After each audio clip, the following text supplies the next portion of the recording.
Mas eu mencionei aqui, nessa última canção, né?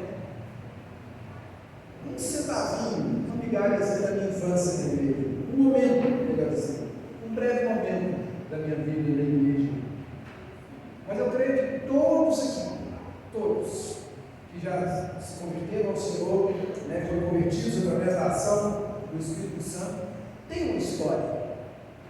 Né? Alguém que se lembra exatamente o dia em que ele foi alcançado pela graça do Senhor Jesus, que ele aceitou, né, podemos usar também a expressão, nós não temos problema com isso, que você aceitou Jesus como seu Senhor e Salvador? Alguém que se lembra exatamente do dia? Né? Eu não me lembro o dia, mas o ano eu me lembro. Né? A minha idade, eu tinha 14 anos, já estava na igreja desde criança, então eu tinha 14 anos de idade. O presbítero Arcênio Batista Mendonça, de Governador Valadares, estava pregando no aniversário da nossa igreja lá em Teófilo Otônio. O presbítero Arcênio foi o mesmo que pregou para o ex-padre Nivaldo. Né? E eu não me esqueço daquela noite de sábado, onde quando ele pregava, ele fazia um apelo, eu levantei a mão e eu só me lembro que eu cheguei lá na frente. Depois eu não me lembro mais nada, porque eu já fui chorando. E aqueles irmãos me abraçando, eu sentia aquela coisa gostosa, mas eu achava que era eu sozinho. Depois, na hora de voltar para o lugar, eu tinha um monte de gente também do meu lado, alguns irmãos da igreja que já me conheciam, me abraçando de alegria, e não me consolando, não, se alegrando comigo. E eu não sabia o que estava acontecendo, assim, eu não sabia o porquê do choro. Depois eu fui entender. E no outro dia, o presbítero assim, na escola bíblica dominical, ele fez um desafio para a igreja. Ele desafiou a igreja, ou alguns irmãos. Ele trouxe uma palavra também maravilhosa, e naquela palavra ele falou com os irmãos: olha, aqueles que confessaram Jesus ontem como Senhor e Salvador das suas vidas, e mais alguns que estão aqui, ele pediu que desocupassem um banco de cada ala. E lá nós não tínhamos microfone sem fio na época. Não construí tão velho assim. Já existia, a gente só não tinha igreja, né?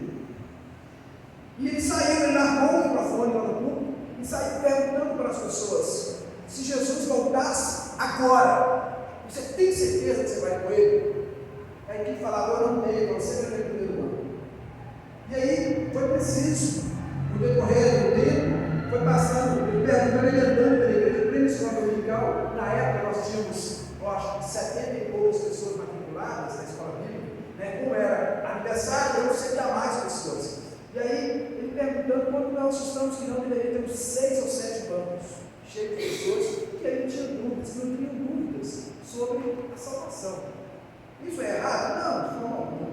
Né? Mas a primeira coisa que eu entendi ali, quando ele falou, ele nos mostrou claramente, entre outros textos, ele nos mostrou esse texto que eu separei hoje para lermos aqui. Ele nos ensinou que se nós estávamos em Cristo, nós podíamos ter certeza da salvação. Só que se nós estávamos em Cristo, algumas coisas precisavam acontecer em nossas vidas a partir daquele dia. E a partir daquele dia eu entendi o plano de salvação, e eu entendi a minha responsabilidade, que alguns aí chamam de livre-arbítrio, nós chamamos de responsabilidade humana. Eu aprendi qual é a minha responsabilidade. E daquele dia em diante, pela graça e misericórdia de Deus, daquele dia em diante, estou aqui até hoje, servindo ao Senhor Jesus, assim como muitos de vocês aqui desde o dia da sua conversão. Mas o que eu quero falar com você nesta noite é sobre o significado de estar em Cristo. O que significa isso? Porque, irmãos, nós precisamos entender que versículos bíblicos têm se tornado jargão na boca de muitas pessoas. Perderam para essas pessoas, não que a Bíblia perdeu o efeito, mas para, em algumas circunstâncias, só virou jargão, não é mais a palavra de Deus.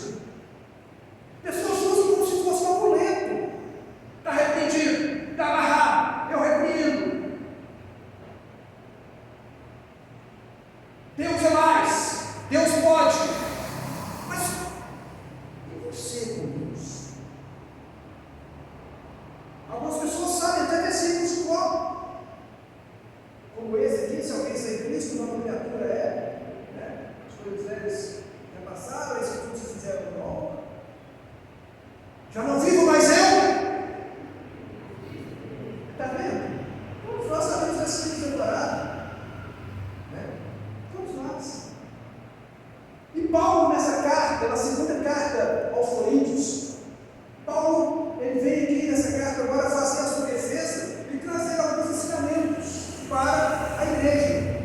Paulo, logo em seguida, você vai ver que ele vai defender o seu ministério, vai falar de algumas situações, né? E ele está defendendo o seu ministério, ele vai falar que agora do zelo apostólico, do zelo que ele tinha com a palavra de Deus, as preocupações que Paulo tinha em levar uma vida de santidade. Se você pegar a partir do versículo 14, para ser mais exato, você vai ver que é onde começa o parágrafo desse texto. Para não ficarmos em textos isolados, conforme eu sempre ensino, nós podemos sim usar um texto chato que nós usamos aqui, mas nós podemos ficar em versículos isolados da Bíblia. Então, o texto, na verdade, começa no 14 e vai até o 17. Vou colocar o outro, está bem complicado. Isso, 14, e ele vai até o 17. Depois, Paulo vai falar do ministério da reconciliação. Mas aqui agora, nesse texto, Paulo vai falar do zelo apostólico, né, que ele tinha como apóstolo de Cristo, como servo de Cristo. Paulo agora vai falar das responsabilidades que um servo de Deus precisa ter, a partir do momento que ele se declara tal, como tal. Paulo vem trazer esse ensinamento agora para a igreja. E é isso que eu quero falar com você nessa noite, sobre esse tema: o significado de estar em Cristo. Você está em Cristo? Glória a Deus. Sabe por quê, irmãos? É complexo isso. Porque você pode chegar para um desviado e perguntar para ele se tem Deus, você vai falar que tem. Você vai dizer para ele que não tem? Você vai chegar para certas pessoas dentro da igreja que não estão vivendo nada de vida de crente e vai perguntar e vai falar que está com Deus.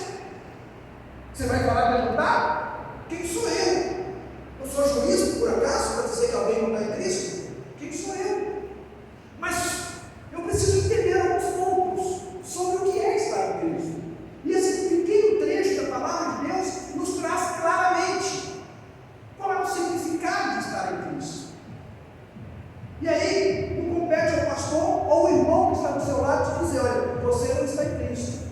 Isso é com você e Deus. Absolutamente. Não é eu que vou apontar para a irmã Flora, e nossa, a irmã Flora não está com Deus. Ah, pô, Ricardo, está para Cristo, não esquece isso. O que Deus falar aqui nesta noite, Ele vai falar para mim. O que Deus falar nessa noite, Ele vai falar para o Ricardo. E não adianta apontar para Cristo depois, não, é para você. É para Marco, não adianta apontar para o Paulo. É para a Lu, não adianta apontar para o Sérgio. A lição é para mim, a lição é para você. Ok? E deixa Deus falar o que tem que ser falado. Mas eu preciso entender o significado de estar em Cristo. E aí você vai entender também a sua vida. E você vai fazer uma autocrítica. Porque hoje está muito complexo falar. Está difícil. Porque tudo hoje é processo. E aí as pessoas vão dizer para você, ou você vai dizer para alguém, ouvindo uma palavra assim, alguém vai dizer: ô meu irmão, mas isso, você não sabe da minha vida, você não conhece o meu coração. O que mais nós ouvimos, principalmente o crente sem compromisso com Deus. Eu já botei uma ilustração aqui, não preciso repetir, nós temos visitantes aqui hoje, então eu posso repetir. Foi uma ilustração bem simples que eu fiz. Foi eu mesmo, não ouvi ninguém contando, não. Uma breve história de um jovem que procurou um sábio e falou para ele assim: olha, sábio, eu vim aconselhar com você, eu vim conversar com você, porque eu preciso desabafar, eu preciso falar uma coisa. E o sábio falou: pode falar, meu filho, o que é?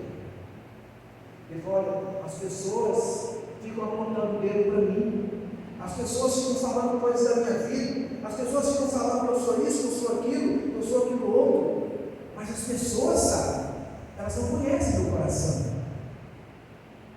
E o sábio, com uma voz bem calma, bem suave, virou para ele e falou assim: é verdade, meu filho, eles não conhecem seu coração, mas eles veem suas atitudes, eles estão olhando seu comportamento. E é verdade. Como se conhece uma árvore? Pelos frutos. Palavra de quem? Palavra do Senhor, não é do mais. Você conhece uma árvore pelo tipo de fruto que ela dá. Então, como você conhece o crente? Pelo tipo de vida que ele tem. E não adianta mimimi. Não conhece meu coração. Não conheço meu coração. Eu estou vendo o seu comportamento. Você não conhece meu coração. Vocês não conhecem meu coração. Mas vocês podem ver o meu comportamento. Vocês podem ver o meu dia a dia. Para mim que digo que sou servo do Senhor. E aqui eu quero tirar 3 lições básicas. O significado de estar em Cristo. A primeira coisa que eu aprendo. E quem está em Cristo? O significado é ser uma nova criatura. Jesus estava conversando certa feita com um judeu, doutor da lei, conhecedor da lei. E Jesus foi abordado, na verdade, por essa pessoa. Jesus foi abordado por um professor. Professor Nicodemos, doutor da lei, conhecedor da lei, foi abordar Jesus e perguntá-lo: Senhor, vamos falar a respeito de salvação? Porque não dá para as pessoas fazerem isso que o Senhor está fazendo, se não for de Deus. Mas aqui, como funcionam essas coisas? E entraram no diálogo. Mas Jesus foi imediatamente para eles: olha, Nicodemos, vai entender as coisas carnais, pode ser para cá, mas quando o Espírito tem que ser para o Espírito. Eu vou logo te adiantar uma coisa, Nicodemos, você precisa nascer de novo. Irmãos, a Bíblia não fala se foi por ironia ou por falta de conhecimento mesmo. Mas a resposta de Nicodemos talvez fosse de alguém que quisesse fugir do assunto. Por quê? Nós temos algumas bases para isso. A primeira é que ele foi procurar pela noite. E por que ele foi à noite? Porque não ficaria bem as pessoas verem o doutor da lei procurando Jesus durante o dia e querendo se informar dele e ficar muito ruim para ele. As principais linhas teológicas que defendem que ele foi à noite é justamente por isso. Porque não seria legal para ele, um professor de Israel, procurar Jesus de Nazaré, o que na cabeça de alguns era um rebelde. Como que esse homem ia procurar? Então ele vai à noite. E Jesus traz esse ensinamento para ele. Olha, Nicodemos, vou te adiantar uma coisa. Antes de entrar em qualquer assunto, você precisa nascer de novo. O que Nicodemos fala? Senhor, mas como vai ser isso? Eu vou voltar para o ventre da minha mãe?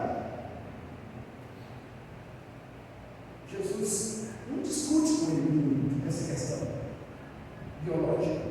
Jesus já mostra logo para ele: Nicodemos, você é mestre em Israel, você é um cara inteligente, você é um cara que se diz culto e não sabe o que é isso? Me ajuda aí, Deus.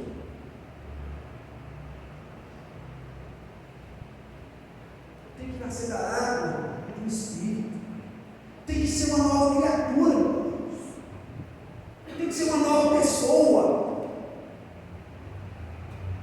tem que ter um novo caráter, tem que nascer literalmente, não no sentido carnal, mas espiritual, literalmente nascer de novo, mudar esse comportamento, ser uma nova pessoa.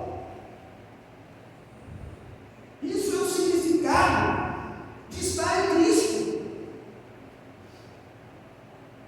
As pessoas dizem que estão em Cristo, mas não são novas criaturas.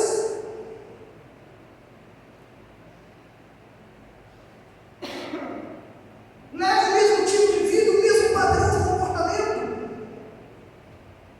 E usam como muleta a mesma coisa que Nicodemos usava.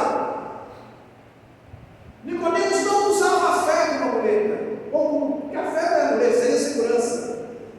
Nicodemos usava como muleta a intelectualidade. Eu tenho batido nessa tecla muitas e muitas vezes. Tem pessoas, irmãos, que é perigoso eu conversar com eles de Bíblia e eles saber mais do que eu. Tem pessoas que são super intelectuais, assim como Nicodemos era, mas tão intelectual com uma coisa e tão infantil para outra. Na verdade, talvez Nicodemos estivesse caçando ter um evangelho de conveniência. Eu costumo dizer, irmãos, que a pior raça de crente que tem que se conversar é o crente desviado.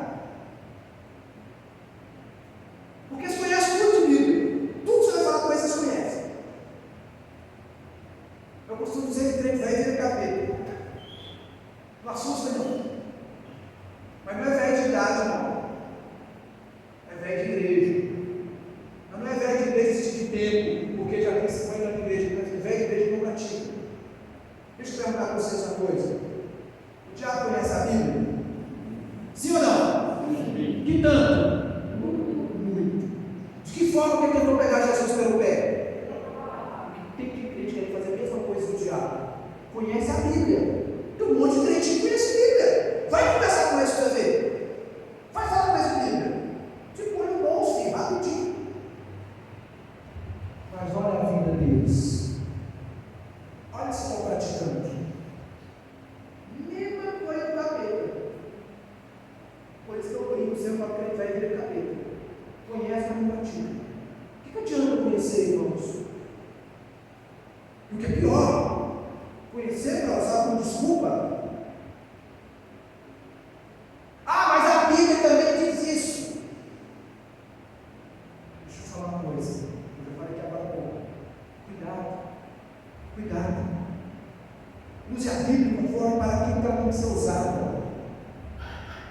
Use a Bíblia para aquilo que você precisa usar. Para pregar o Evangelho, para uma mudança de vida sua e daquele que você pregar para ele.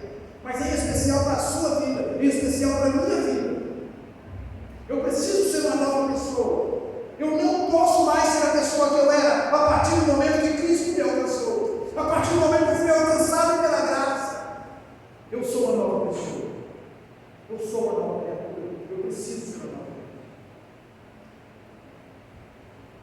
Então, não se deixe levar pela sua intelectualidade. Tem pessoas, quando você for conversar com pessoas, se ela for mais culta do que você, não leve isso em conta, não. Leve em conta que ela pratica a palavra de Deus. Para mim é muito fácil, todo mundo é mais culto do que eu. Eu sou ignorante, todo mundo é mais culto do que eu. Então, para mim, vai ter que pesar você vive.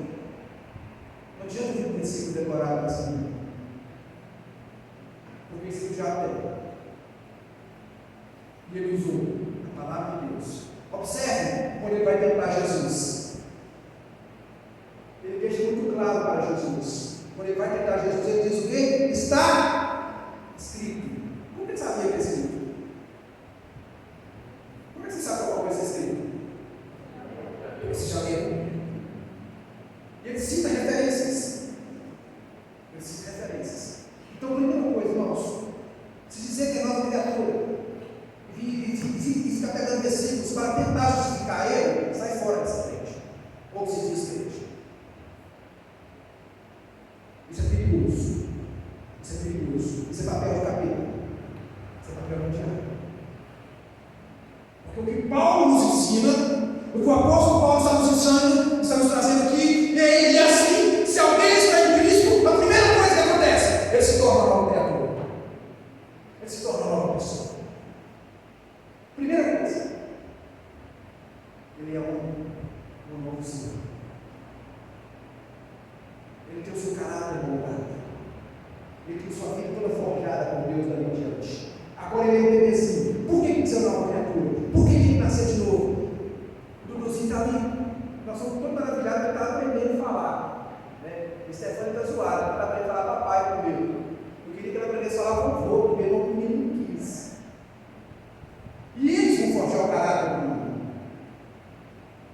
Assim como estou fazendo com o Davi, assim como o Ricardo e a Cris, maravilhosamente estou fazendo com a Alicia. Saiba que eu estou falando, eu posso falar da Alicia com essa segurança ou não posso? Quem está aqui na escola dominical, pessoal? Assim como a Ana Cláudia tem feito com os filhos, assim como a Ana tem feito com os netos, assim como cada um tem feito com os seus filhos. É assim que o Senhor faz conosco. Quando nós nascemos de novo, nós somos um bebezinho para o Senhor. Aquele macho morreu, agora nasceu um bebezinho. Por isso, que quando alguém toma a decisão por Cristo, nós damos os parabéns por ter nascido de novo, porque agora você é um bebezinho. Agora você vai ter o seu caráter forjado segundo Deus, não segundo o mundo. Então tem que ser nova criatura. Então a primeira coisa que eu aprendo aqui com o apóstolo: se alguém está em Cristo, ele é uma nova criatura. Significa ser nova criatura. A segunda coisa, muito interessante, é que se alguém está em Cristo, significa que ele não mais vai viver com passado. Jesus cita isso.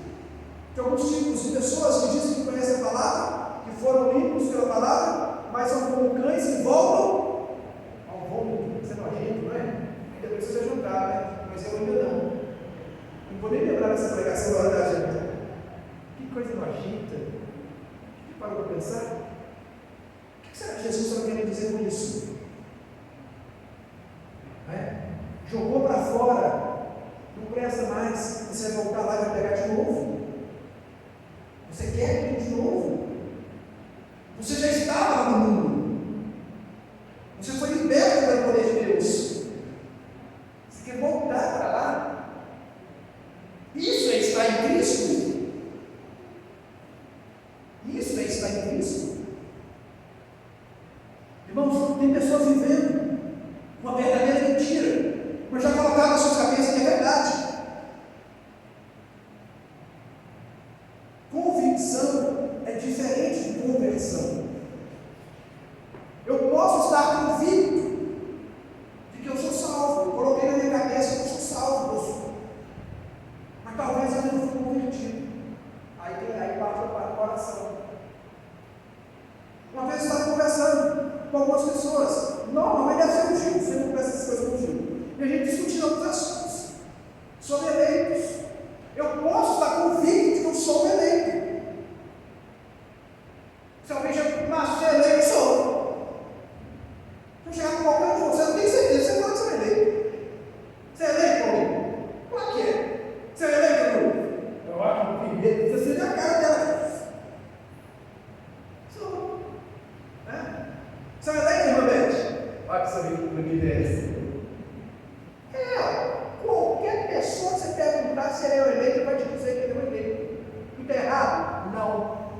De forma alguma. Mas deixa eu te informar uma coisa, eleito. Você também tem que se converter. O eleito também tem que se converter. Tem muitos eleitos dentro da igreja que ainda não são convertidos. Aí você consegue entender por que não consegue abandonar o passado? Por que continua tendo prazer na vida errante lá de trás? É porque ele ainda não converteu. O eleito também tem que converter. O eleito precisa se converter. O que ele diz lá em Atos 13, versículo número 48? Vamos ver. Atos 13, 48. Eu gosto muito desse texto, volta e meia eu vou citando esse texto aqui. Atos, capítulo número 13, versículo número 48. Para não ficar no isolamento do versículo, nós precisamos entender o contexto. Ali, Pedro e Paulo, os irmãos pregam para os gentios. Você vai ver que, na verdade, o texto começa no versículo 44, e é eles pregando ali na cidade da palavra de Deus. E aí, no versículo 48, diz assim: e os gentios, ouvindo isso, regozijavam-se e glorificavam a palavra do Senhor, e creram todos os que haviam sido destinados para a vida eterna. Então, nós precisamos entender o quê? Que tinha um grupo de eleitos ali, mas eles precisavam ouvir a palavra e se converterem. Você pode ser um eleito? Sim, glória a Deus por isso. Mas, além de ser um eleito, você tem que ser convertido. Senão você vai ficar fazendo a mesma coisa no passado. Dá para compreender porque muitas pessoas que se dizem crentes têm prazer nas coisas do mundo que ficou para trás? E isso vai deixar que ele seja um eleito? Não, mas ele precisa se converter. Ele ainda vai ser alcançado pela palavra. Se de fato Deus confirmar a convicção que ele diz que tem que ter um eleito. Então, irmãos, o significado de estar em Cristo é não viver mais no passado, ou para o passado, ou das coisas do passado. Eu tinha prazer nisso que eu não tenho mais. A Bíblia nos ensina claramente que aquele que está sujo, suje-se ainda mais. Mas aquele que busca a santidade, aquele que está limpo, purifique-se ainda mais. Então eu não tenho que ter prazer nas coisas lá que eu fazia lá fora, lá no mundo. Então, se você se diz ser crente, mas continua tendo prazer nas coisas que você fazia de errado, cuidado, reveja o seu conceito de conversão. Tem alguma coisa errada? Eu te garanto que tem. Isso eu te afirmo que tem. Ter prazer nas coisas do mundo. As coisas do mundo te agradam? Te enchem os olhos? Cuidado. Acenda o sinal amarelo. Porque tem uma coisa errada. Como diz o pessoal por aí. Alguma coisa errada não está certa.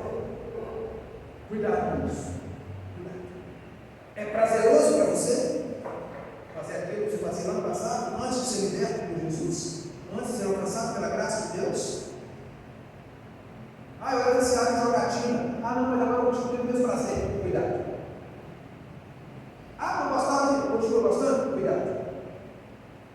Porque a Bíblia nos ensina, o apóstolo Paulo está nos ensinando, que se alguém sai em Cristo, primeiro, ele é uma nova criatura. Segundo, as coisas antigas já passaram. Eu não tenho que viver de passado mais. Quem vive de passado é o Senhor. Cristão. Nós podemos usar algumas coisas do passado, mas segundo o ensinamento do Senhor, que Ele nos traga a memória, aquilo que nos traz. Me traz alegria, bacana. Nossa, que coisa boa! Quando eu comecei no Evangelho, estou com 20 anos no Evangelho, estou servindo ao Senhor. Nossa, lá naquela época nós fazíamos brincadeira, gincana na igreja, faça de novo. Por que não? Isso se pode repetir. Esse passado da sua vida cristã, você pode usar novamente. Repita. Faça de novo. Não era todo mundo ia para a casa de Paulo comer churrasco, falar de Jesus. Faz de novo. Nós, quando nós nos reunimos, eu não esqueço do projeto que nós tínhamos, o projeto da UPA, a União Presbiteriana de Adolescentes. Nós tínhamos um projeto varandão.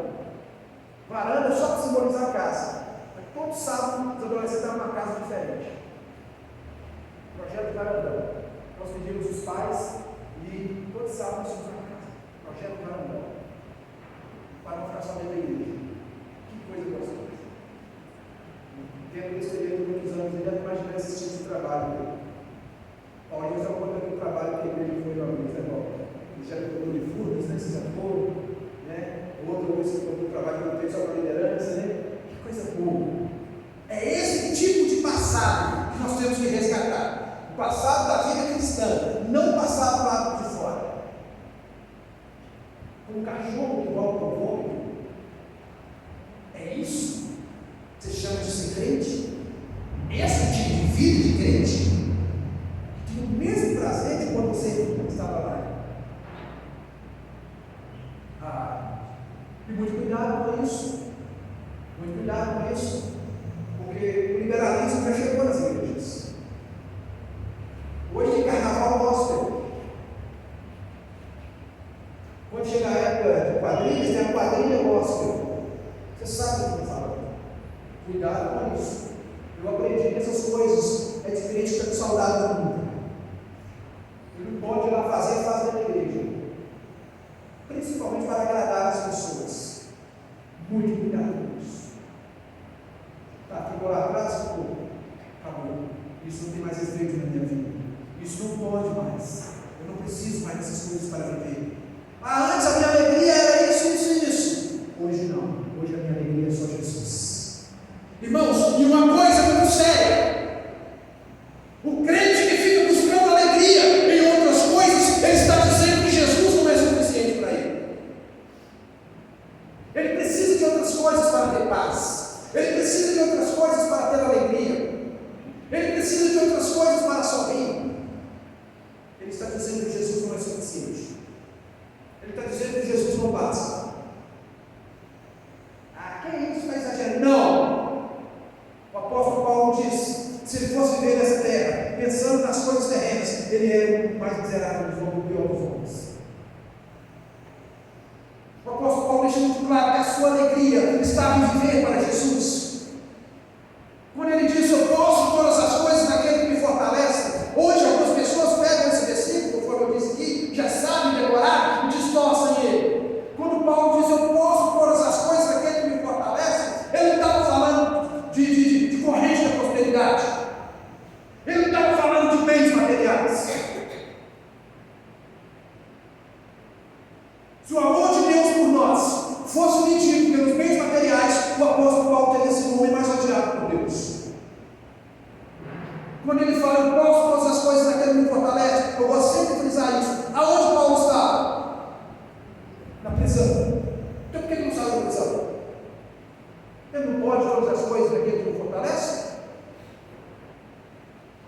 Paulo estava dizendo que ele podia todas as coisas, inclusive sofrer por Jesus, por amor ao Evangelho. Paulo diz que ele sabia viver com fartura e com escassez. Paulo sabia o que era ter e o que era não ter, mas a sua alegria era a mesma, porque a sua alegria estava em Jesus. Paulo, quando estava próximo do seu martírio, ele deixa uma coisa muito clara: para mim, viver é Cristo e morrer é lucro. Paulo é um homem que tinha absoluta convicção da sua vida com Deus. Absoluta convicção da sua vida com Deus. Ele sabe o tipo de vida que ele tinha levado diante de Deus. Tanto é que nos momentos finais da sua vida, ele declara: combati o bom combate, completei a carreira, guardei a minha fé. Jesus. O mundo não tinha mais valor nenhum para Paulo. As coisas do mundo não valiam nada para Paulo. Tudo para ele agora é Jesus.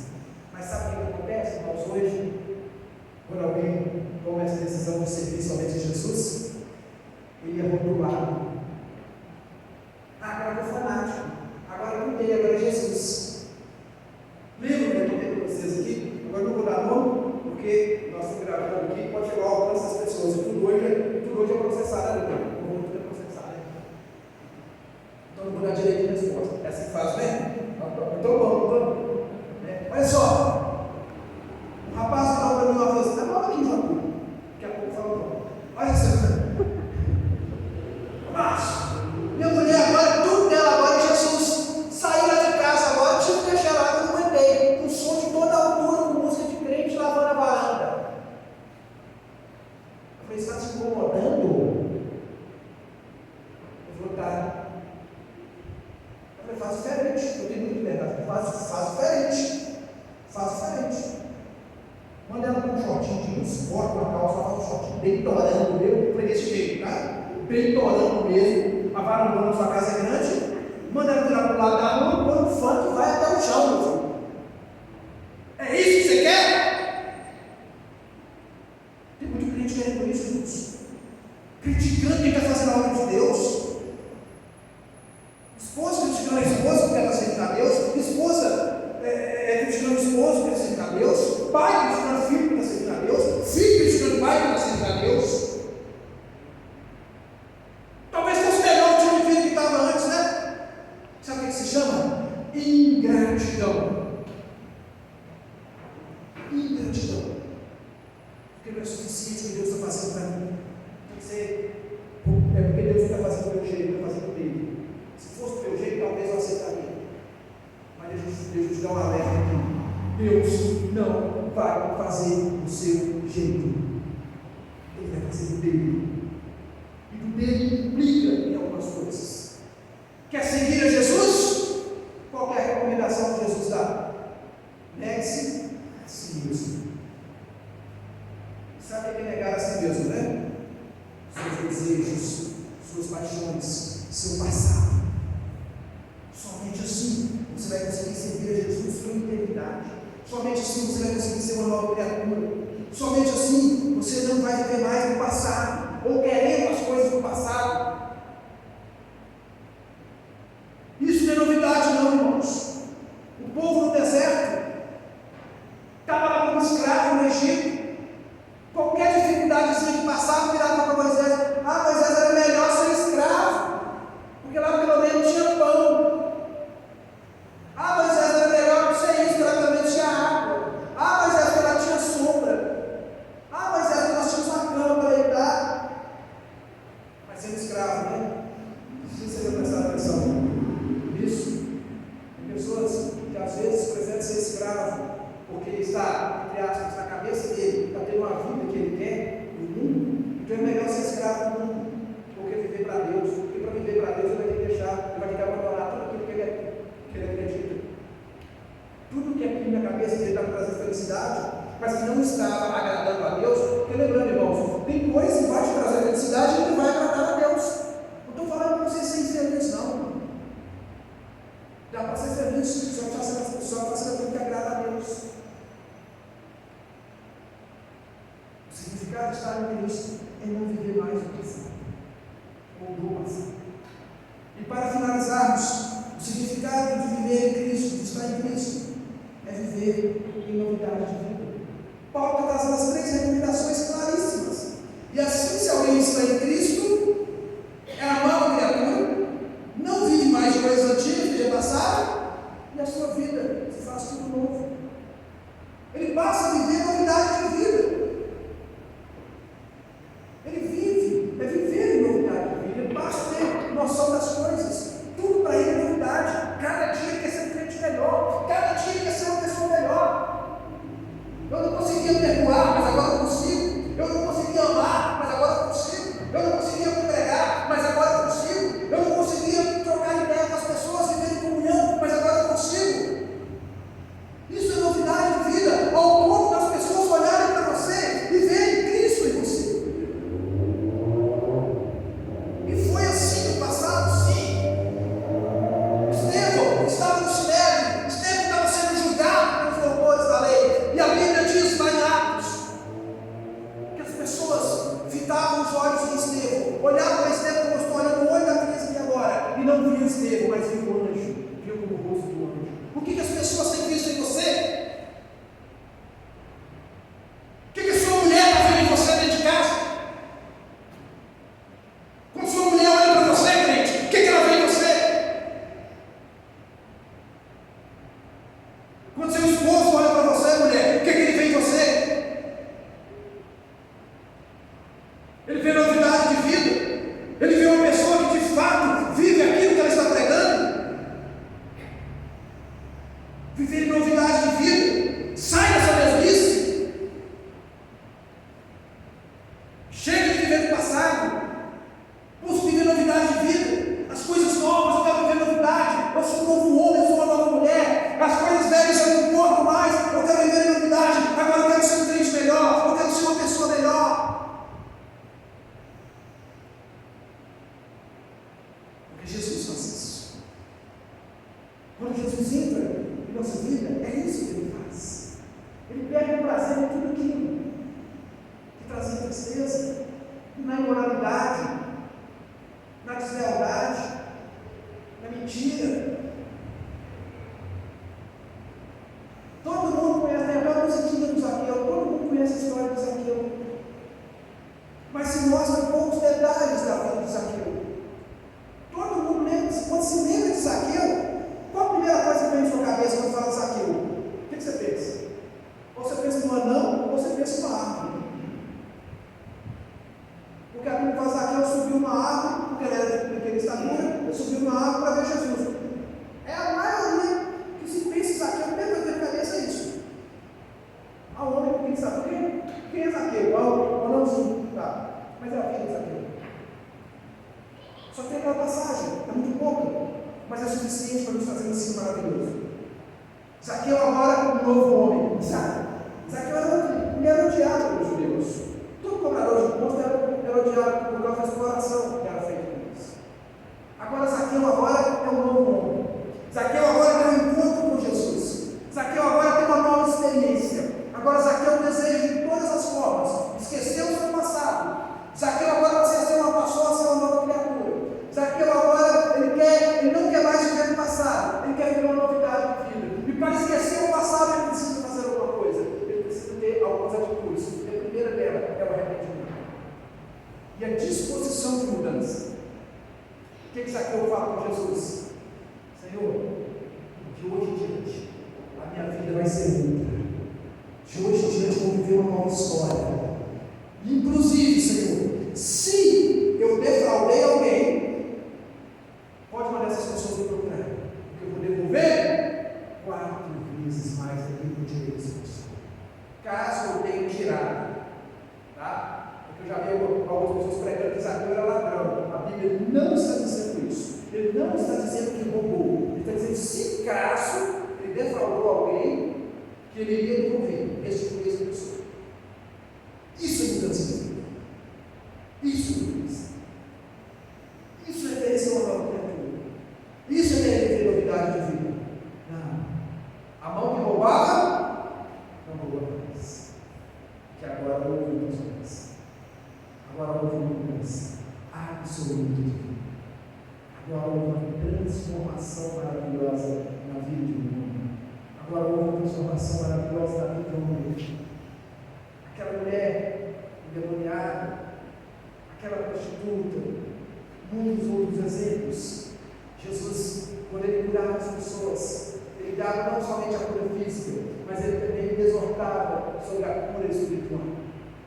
Vai e não peques mais. Irmãos, tem pessoas que parecem que carregam o pecado a tiracolo, que o pecadinho fica ali em qualquer momento, ele vai abrir e vai usar aquele pecado. Cuidado. Abra os ouvidos espirituais e ouça o que o Espírito está dizendo a nós, a todos nós nessa noite.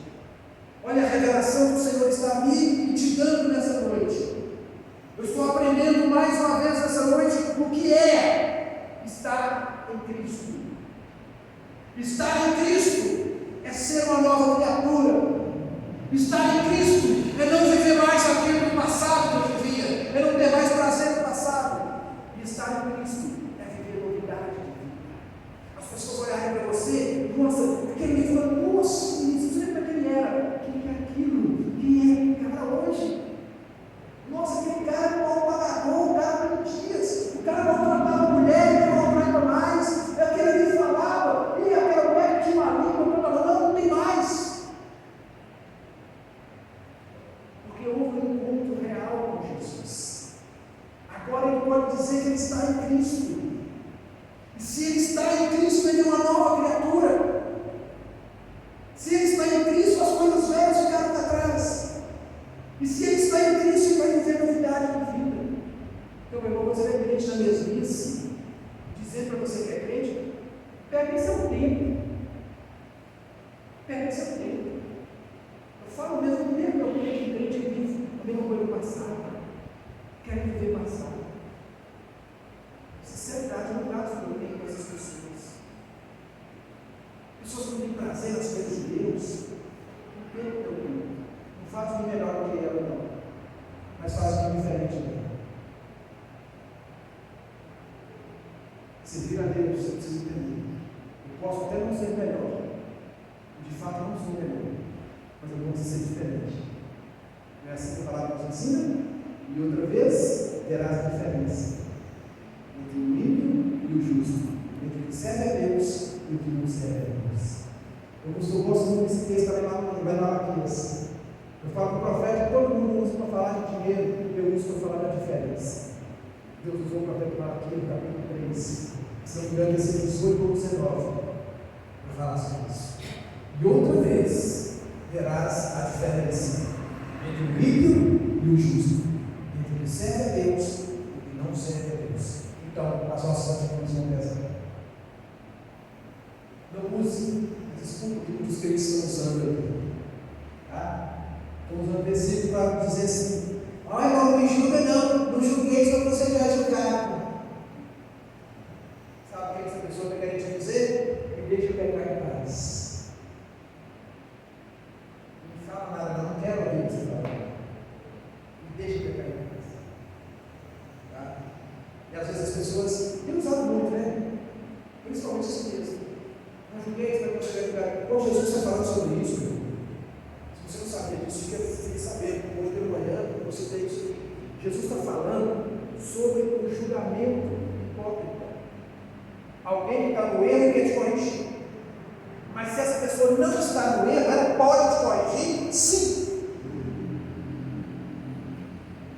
Tá? Ah, mas a pessoa fica me julgando. Então lembre-se disso.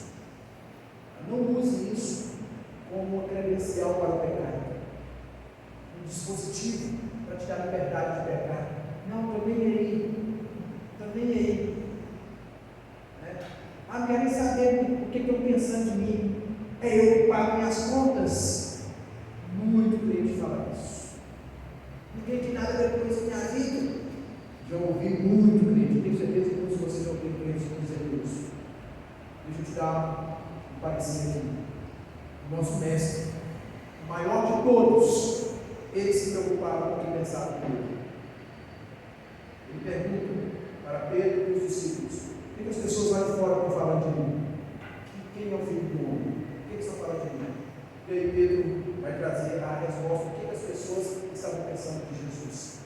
Depois, mais à frente, no mesmo texto, Jesus vai perguntar: mas e vocês? O que vocês pensam de mim?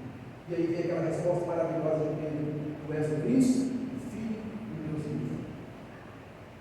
Então, é importante ler esse texto, não tem como esconder. Se você diz que está na luz, não se esconde nada na luz, se esconde na escuridão, nas trevas se esconde. Então, se você está pensando que está escondendo alguma coisa, você está em trevas, porque se esconde as coisas no escuro, porque na luz ninguém esconde nada.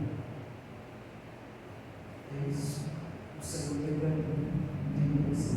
E que sejamos verdadeiramente novas criaturas, que deixemos o passado para trás e venhamos viver uma novidade de vida. Todos os dias seja uma novidade de vida para mim e para você, em nome de Jesus. Que Deus nos abençoe, em nome de Jesus. Pedi o Felipe para chamar as crianças. Quando as crianças chegam, deixa eu já passando aqui os avisos. Uma vez deveria ser um final absoluto